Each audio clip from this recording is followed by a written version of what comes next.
here. What's up, everybody? Got some exciting news for you. We're rebranding the channel. It's no longer Skullface Reviews, and it's no longer going to be your so-and-so's favorite nerd so-and-so. Welcome, everybody, to the first episode of Praetorian Guard Reviews, where we review nothing but Praetorian Guards every day. At least that's the way it seems. I love Star Wars, but even I'm getting fed up with it. So, let's get it out of here. What's up, everybody? It's your favorite one-trick pony's favorite nerd. Today we are looking at another Hasbro Praetorian Guard. I don't mean Hasbro in a bad way there. I just mean I'm getting worn out with Praetorian Guards. So, this was the Amazon exclusive. It was $25, $5 more expensive, which I'm not really sure why. But, as you can see, I did figure out the elbow. The key to it is you just push it until you feel like it's gonna break. That's the key. So, well done. He does come with two accessories. The heavy blade, which you see in his hand, and the sword whip.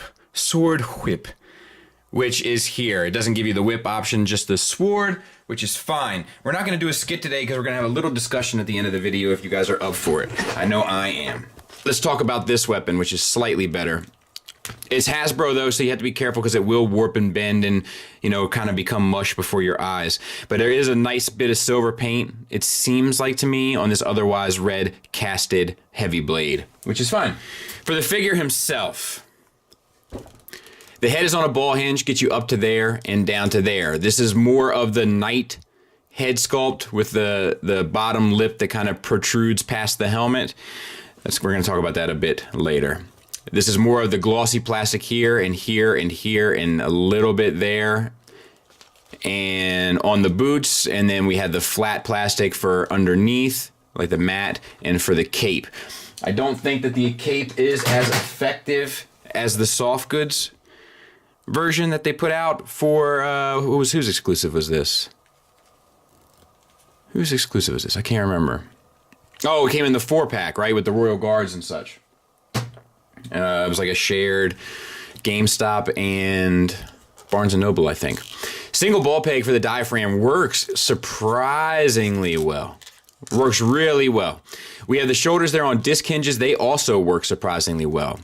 The elbows, I just don't get it. So the elbow joint is inside of this, you know, flower pot right here.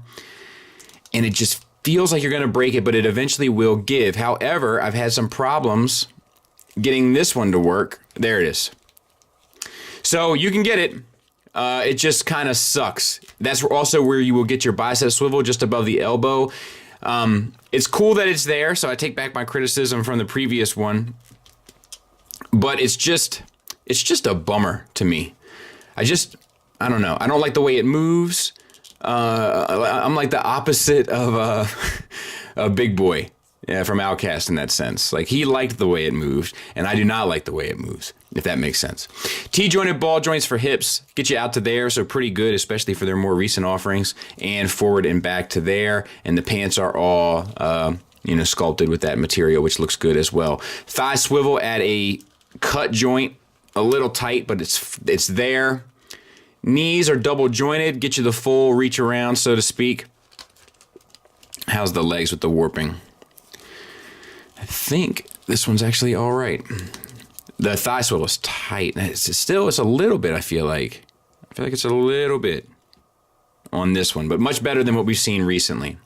Ankle tilt up, ankle tilt down, good bit down. Up is more important usually, but that's fine. And then a rocker, so all of that works. So, it's fine. It's kind of business as usual, and I am getting less and less sort of excited about reviewing these as I've reviewed. I think this is my 4th one that I've reviewed. And I got 2 more. I got 2 more at least to do, and I want a total of 8, which is going to bring us to our next thing. But let's go ahead and take a look at him next to the Figuarts. I think the Figuarts kills this, personally. I like how there's more weight here. There's more mass to the center with the armor. Here it looks very skinny. It's a very skinny guy that's got to go underneath all that armor. But I guess it's ultimately fine. Size comparison wise, I'll put him next to the Hasbro Kylo Ren. So he's a little short as well. A little short for a Stormtrooper and a little short for a Praetorian Guard. But I'm not sure how big they're supposed to be, which is going to bring us to our next thing. So let's do some final thoughts and we're going to have a discussion. So it's kind of business as usual. I do think that Hasbro is more effective when they use the soft goods for stuff like those lower capes. It just allows the figure to be a bit more versatile. Outside of that, I don't have many complaints. It sort of does everything it should do for a $20 figure. I don't like the way that the elbows are engineered, but I am relieved to see that they do work. I think the shoulders are beautifully done. I think that the ab engineering works perfectly. The head engineering works fine, so to speak, and you know, it comes with the appropriate weapon. So yeah, I think it's worth it. I think it's worth building it, but in terms of what the Praetorian Guard are supposed to be, that's what we need to talk about. So we're gonna have a little bit of discussion about that right now. So the question is, how do we build our Praetorian Guard without having seen this film? So how many are there? According to some book that came out, I think it was a children's book and pages of it leaked, there's 8. So what makes up the 8? I'll tell you what I'm hoping, and then I'll tell you what I know, which is I don't know anything. I know there's at least one of the guys with these knight faces, and there's at least one of the guys with the thumbnail head, and then there's at least one other one, which I will try to put right there.